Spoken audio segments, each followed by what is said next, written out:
घनसावंगी तालुक्यामध्ये चक्रीवादळानं कहर केला असून यामध्ये अनेक शेतकऱ्यांच्या कांदा पीक, मोसंबी, ज्वारी, बाजरी, गहू अशा अनेक पिकांचं अतोनात नुकसान झालं आहे।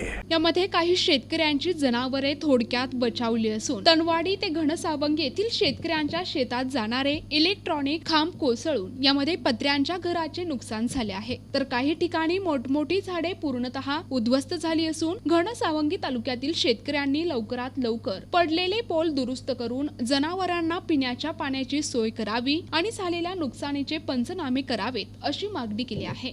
आमचं भरपूर शेतकऱ्यांचं नुकसान झालं आहे, तरी या संबंधित अधिकाऱ्यांनी पंचनाम्याचा आदेश देऊन आमच्या शेतकऱ्याचा सर्व पंचनामा करून काय जे शासनाचं होईल तोपर्यंत जितकी मदत देता येईल तितकी सहकार्य करून आम्हाला शासनाने मदत द्यावी शेतकऱ्याला ही नम्र विनंती आहे शेतकरी सरकारला। आमचं फळबागाचं भरपूर नुकसान झालं आहे, बाजरी तथा कांद्याच्या गोठाचं आणि ज्वारी लईनीचे 5 खंबे पडले, लईनीचे भरपूर प्रमाणात आमचं भरपूर सर्वात जास्त लईनीचं नुकसान झालं आहे।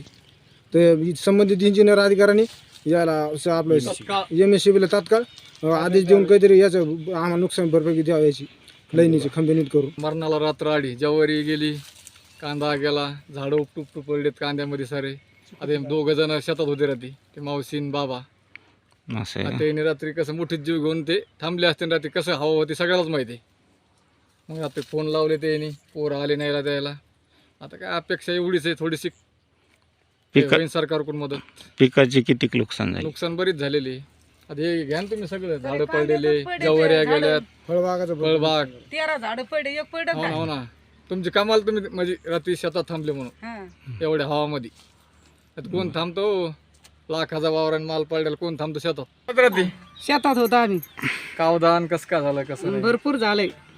आम्ही शेतातच होतो रात्री, मुलं घरी होते, टरबूज लावलेले होते वर शेतामध्ये, तर म्हणून आम्ही वरच होतो। तिथं मोठं झाड होतं याचं, ते सागानाचं सागान पड, आमचे ढोरं होते तिथं। मग आम्ही आडवलं पळवलं बाजूला, पोराला फोन लावले, पोऱ्याला फोन लावले, फोन बी नव्हते लागत, मग शेजाऱ्याने लावला एक। किती नुकसान झालं शेतात? शेतात लय मोठे झाडं पडे आमचे, पत्र पडे, कांदे सरे कांद्यावरच झाडं पडे आमचे, खंबे पडे 5-6 खंबे जे आमच्या एरीपासून तर आमच्या शेजारी लोक आडाच्या एरी लोक पडेले।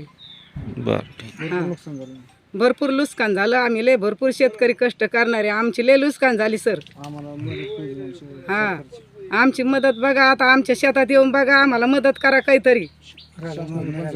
हा, पंचनामा करायला शासनानं मनार घ्या। आमचे सगळे झाडं पडे आमच्या कांद्यावर, कंपनीचा कांदा घेतलेला आम्ही। प्रतिनिधी संतोष तळपे, NTV न्यूज मराठी, घनसावंगी, जालना।